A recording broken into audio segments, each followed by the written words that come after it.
Visualiza la escena. Un combatiente sin calzado, cubierto apenas con un abrigo ajeno, encajando una paliza salvaje en aparcamientos teñidos de rojo. Su motivación no era el honor ni la revancha. Luchaba por el porvenir de una cría. Esa es la esencia de Lionheart. Ahora bien, ¿qué pensarías si te reveláramos que los entresijos de la producción son tan descarnados, turbulentos e inesperados como la propia trama que se proyecta? Hablamos de un libreto que estuvo a punto de acabar en la basura, sustituciones de actores sobre la bocina, heridas auténticas, duros enfrentamientos con la productora y una secuencia memorable que fue una imposición personal del mismísimo Van Damme. No estamos ante una simple cinta más de Jean-Claude Van Damme. Esta es la producción que marcó un antes y un después en su carrera. ¿Piensas que lo sabes todo sobre Lionheart? Pues prepárate. La película surgió de la combinación de dos libretos completamente distintos. El argumento de Lionheart no apareció de la nada como una idea redonda, sino que fue el resultado de amalgamar dos propuestas cinematográficas diferentes. Por un lado, Jean-Claude Van Damme había presentado The Wrong Bet, un descarnado drama centrado en combates ilegales.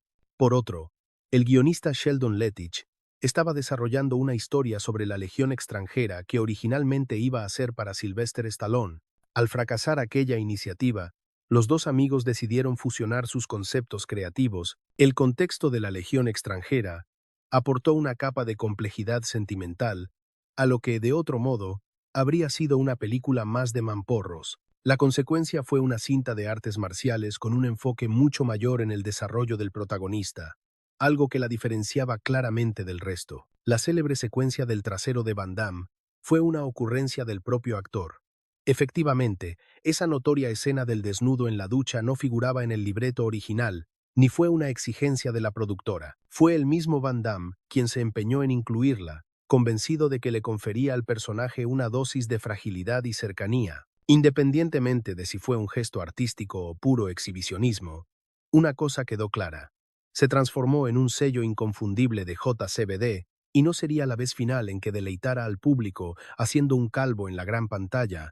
La elección del antagonista principal fue el resultado de una sustitución familiar de última hora. Inicialmente, el papel de Attila, el despiadado adversario definitivo, estaba destinado a Michel Kisi, íntimo amigo de Van Damme, y con quien ya había compartido cartel en Kickboxer. Sin embargo, el hermano de Kisi, Abdel, ansiaba formar parte del proyecto. A pesar de carecer de experiencia interpretativa, se ofreció a costearse el billete de avión para poder hacer la prueba. La productora accedió con ciertas reticencias. Ante esta situación, Michelle decidió apartarse y conformarse con un rol secundario, una pugna fraternal que trascendió la pantalla. Por otro lado, Harrison Page improvisó la mitad de sus diálogos. Joshua, el locuaz compinche de Lyon, fue quien inyectó el humor y la calidez a la historia. El intérprete, Harrison Page, modeló buena parte de la manera de expresarse del personaje, fijándose en su propio padre, incluyendo el característico diente de oro. Prácticamente el 50% de sus intervenciones fueron pura improvisación. El propio director, Sheldon Lettich, lo describió como un charlatán infatigable, aunque lo decía como el mayor de los cumplidos. Su interpretación fue clave para que la película trascendiera la etiqueta de ser una simple cinta de combates. Un casting, 1000 aspirantes. Para seleccionar a los combatientes de las peleas ilegales, el equipo de producción convocó unas pruebas abiertas en el gimnasio que regentaba Frank Dux en North Hollywood. Se congregaron cerca de 1 millar de candidatos, generando una atmósfera tan electrizante como la del propio torneo que se ve en la película. Jeff Speakman, que por aquel entonces era un actor en ciernes, colaboró en el proceso de selección, pero curiosamente solo logró un pequeño papel sin escenas de lucha. Tan solo un año más tarde, sería la estrella principal de El arma perfecta. Por otro lado, el director estuvo a un paso de despedir a su director de fotografía. Al ser su ópera prima, a Sheldon Lettich le costó bastante hacerse respetar e imponer su autoridad en el plató de rodaje. Su desafío más grande provino del director de fotografía, un tal Robert C. New. Los dos tuvieron encontronazos continuos por diferencias creativas, hasta el punto de que Lettich sopesó seriamente la idea de prescindir de él en plena filmación. Las aguas se apaciguaron lo suficiente como para concluir el proyecto, pero jamás volvieron a colaborar. una localización hospitalaria con un significado muy especial para uno de los actores. Las secuencias del hospital se rodaron en el Queen of Angels Hospital de Los Ángeles, un recinto que guardaba un valor sentimental único para Harrison Page. Resulta que él mismo había ejercido allí como auxiliar de enfermería antes de dar el salto a la interpretación. El destino quiso que el círculo se cerrara cuando volvió a pisar sus pasillos, aunque en esta ocasión, para ponerse delante de las cámaras y no al cuidado de los pacientes. A Van Damme se le ocurrió una singular propuesta para el personaje de Attila. Sugirió que tuviera un gato, en un claro homenaje a Blofeld, el archienemigo de James Bond. Ese guiño nunca llegó a materializarse por completo, pero la actitud pausada y metódica de Attila, junto a su imponente físico, evocan sin duda a los antagonistas más icónicos del cine clásico. Sea una coincidencia o no, la inspiración es palpable. Por otro lado, el debut de Ashley Johnson en el cine fue fruto de la más absoluta casualidad. Actualmente es famosa por sus papeles en The Last of Us o Blindspot, pero fue precisamente Lionheart la cinta que supuso el estreno de Ashley Johnson como actriz. De hecho, ni siquiera tenía previsto presentarse a la prueba. Se encontraba de vacaciones en Los Ángeles y simplemente acompañaba a unos amigos de la familia a la audición. Tan solo hizo falta un vistazo de los directores de casting para que el papel de Nicole fuera para ella. La crítica la masacró, pero el público la adoró. Los especialistas no tuvieron piedad. El Washington Post la despachó diciendo que era un mero cambio de vestuario y escenario, mientras que Los Angeles Times la tildó de ser un producto de segunda al estilo Schwarzenegger. No obstante, la audiencia tuvo una opinión radicalmente opuesta. Se estrenó, alcanzando el tercer puesto en la taquilla de Estados Unidos. Consiguió una notable B+ en Cinema Score y amasó una recaudación superior a los $24 millones solo en territorio estadounidense. Aquello la convirtió en el mayor triunfo comercial de Van Damme hasta la fecha.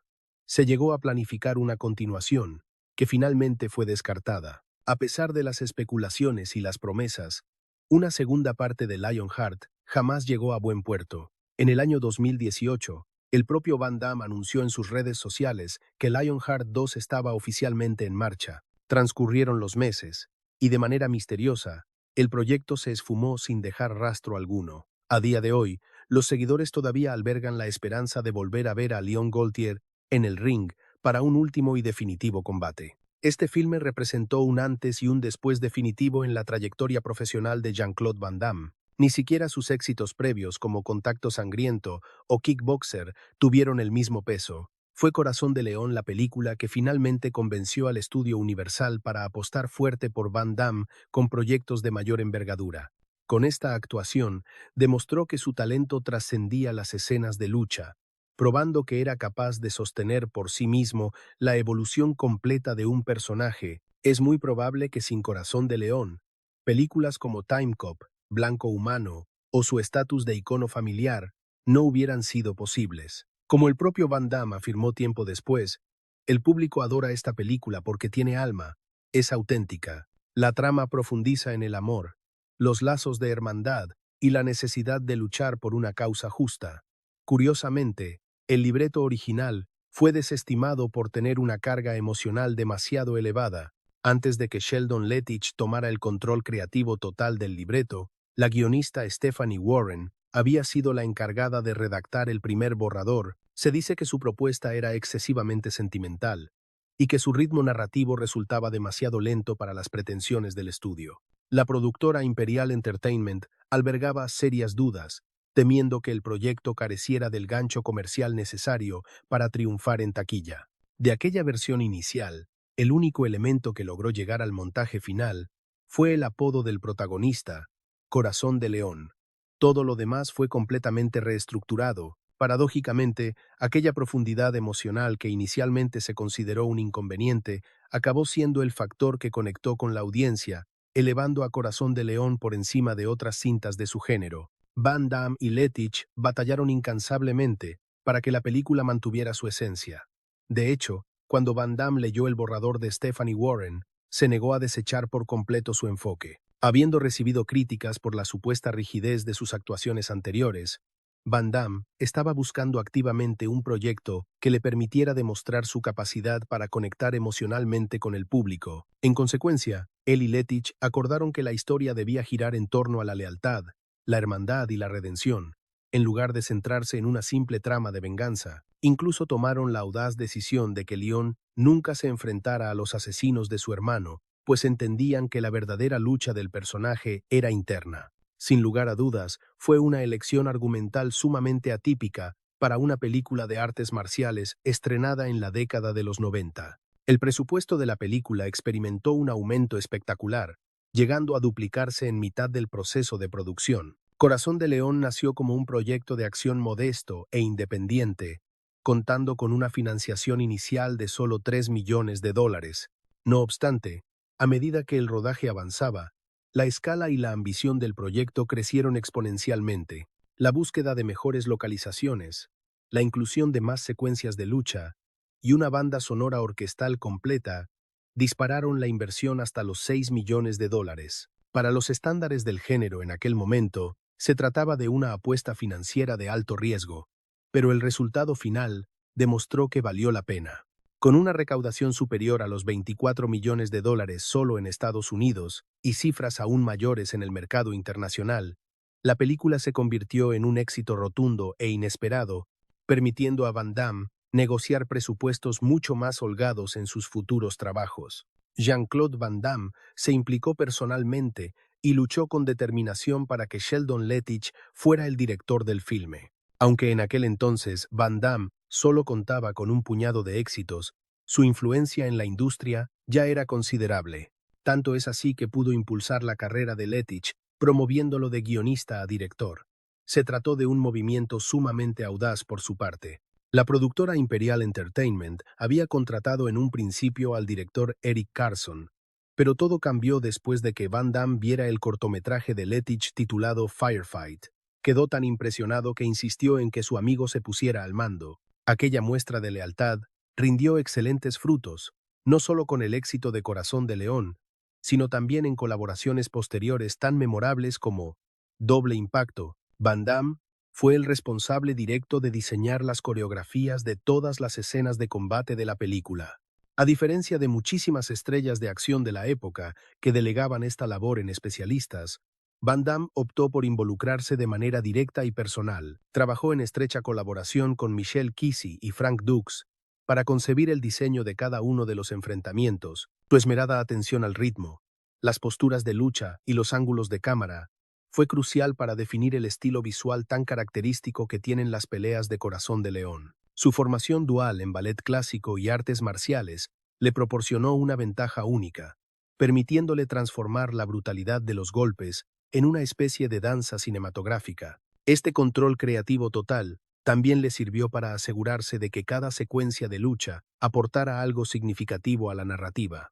La versión distribuida internacionalmente posee una duración mayor, pero no es considerada la edición definitiva de la película. Una gran cantidad de aficionados desconoce la existencia de, como mínimo, dos montajes principales de Corazón de León: la versión estrenada en cines estadounidenses y una edición internacional extendida. Y aunque esta última versión incluye metraje adicional que fue descartado en la primera, no se considera necesariamente superior en calidad. De hecho, el propio director Sheldon Lettich ha afirmado públicamente que ninguno de los dos montajes refleja al 100% su visión artística original. No fue sino hasta el lanzamiento en Blu-ray por parte de MVD en el año 2018 que los seguidores pudieron ver algo que se aproximaba al anhelado corte del director. Aún así, el debate sobre cuál es la versión superior sigue abierto. El final que se concibió en un principio era mucho más desolador.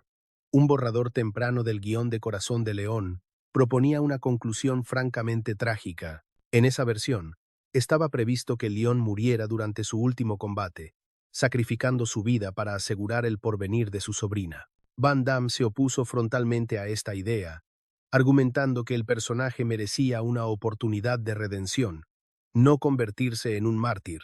Sostenía que debía terminar la historia herido, pero no completamente destruido. Así lo explicó en una entrevista para una edición en DVD en el año 2005. Aquella decisión creativa fue clave para mantener un tono agridulce, pero, en última instancia, esperanzador. Un auténtico legionario francés participó como asesor en el guión. Se trataba de Olivier Gruner, un exmiembro de los comandos de la Marina francesa. Gruner, quien mantenía un contrato con la productora imperial, fue asignado brevemente al proyecto en calidad de consultor militar especializado. Si bien su intervención fue limitada, se encargó de corregir terminología militar francesa y asesoró sobre detalles específicos de los uniformes. Miembros del equipo de rodaje comentan que Gruner se sintió frustrado porque muchas de sus aportaciones fueron ignoradas. Sin embargo, otros aseguran que su influencia fue fundamental para dotar de mayor autenticidad a la película, para dar vida a la trepidante secuencia de huida en Djibouti.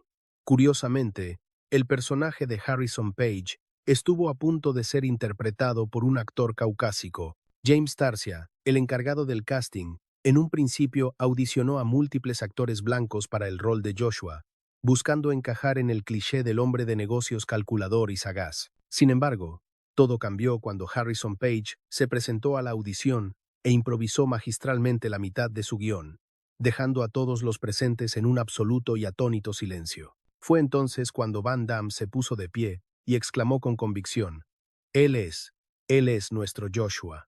Esta elección no solo inyectó una bienvenida diversidad al reparto, sino que también le confirió un alma especial a la cinta. La célebre escena de Attila con su gato escondía un simbolismo mucho más profundo. La mascota del villano no era un mero adorno para emular el estilo de un antagonista de James Bond. De hecho, fue el propio Van Damme quien insistió en que se incluyera para representar el concepto de control, el poder absoluto de Attila sobre una criatura vulnerable e indefensa.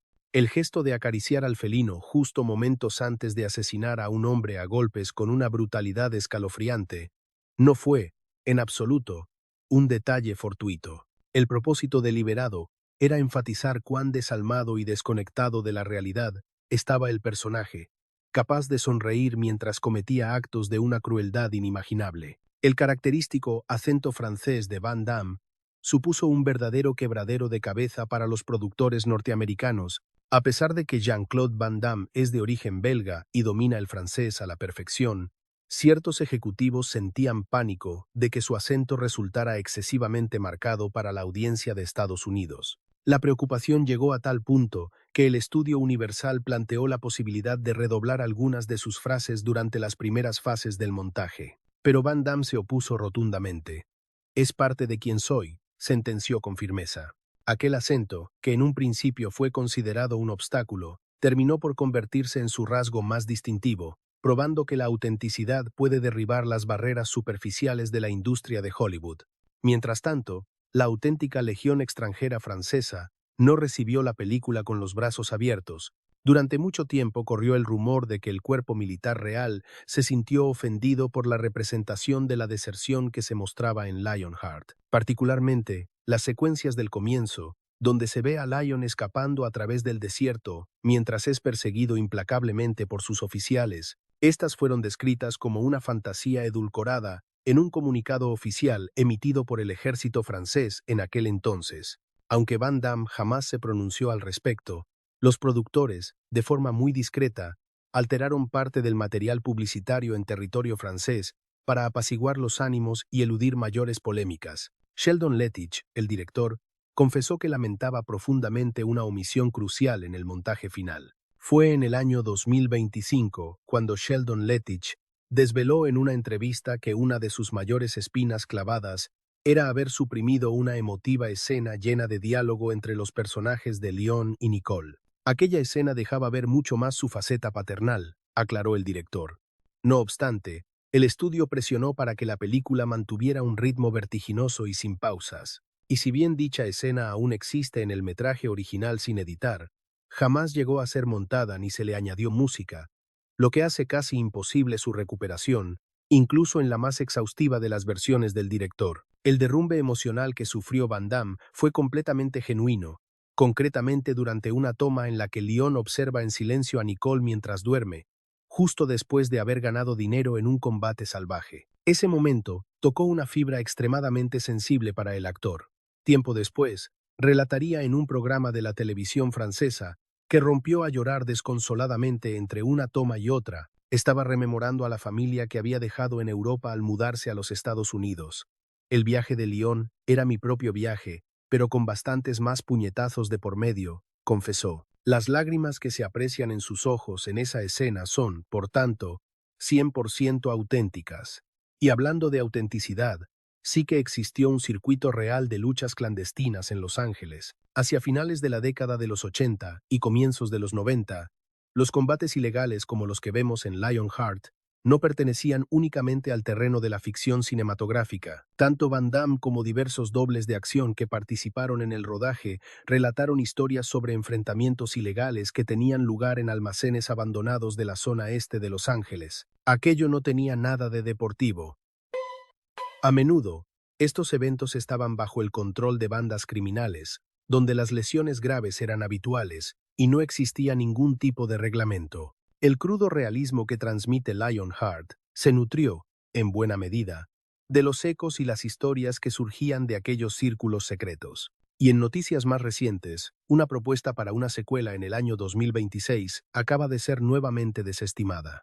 A pesar de la insistencia de los admiradores y de las insinuaciones del propio Van Damme, el proyecto de una continuación para Lionheart fue guardado en un cajón una vez más a principios de 2026. De acuerdo con fuentes cercanas al proyecto, JCVD había planteado un argumento en el que Nicole, la sobrina de Leon, ya convertida en adulta, se dedica a gestionar la carrera de luchadores en Europa y contacta a su tío para un combate final. Sin embargo, el estudio declinó la propuesta, argumentando que los dramas de artes marciales con legado generacional poseían un escaso atractivo para el mercado internacional actual. Como era de esperar, los seguidores no se lo tomaron nada bien, y el movimiento que clama por Lionheart 2 ha vuelto a ganar fuerza en las redes. Así que, como pueden ver, la historia es mucho más compleja. Tras cada patada voladora, cada noqueo a cámara lenta y cada uno de los sombríos callejones de Lionheart, se esconde un relato considerablemente más profundo de lo que uno podría suponer. No se trató simplemente de otra cinta de acción del montón. Fue el vehículo con el que Jean-Claude Van Damme intentó probar al mundo que era mucho más que una simple estrella de las artes marciales. ¿Cuál de todas estas revelaciones te ha dejado más impactado? ¿Consideras que Lionheart se ha ganado, después de tanto tiempo, una merecida secuela? Comparte tu opinión con nosotros en la sección de comentarios, y si te consideras un auténtico seguidor de JCVD, no te olvides de dejar un me gusta, compartir este video y suscribirte para descubrir más relatos fascinantes como este, porque, en ocasiones, la batalla más dura es la que se libra lejos de las cámaras. Fascinante.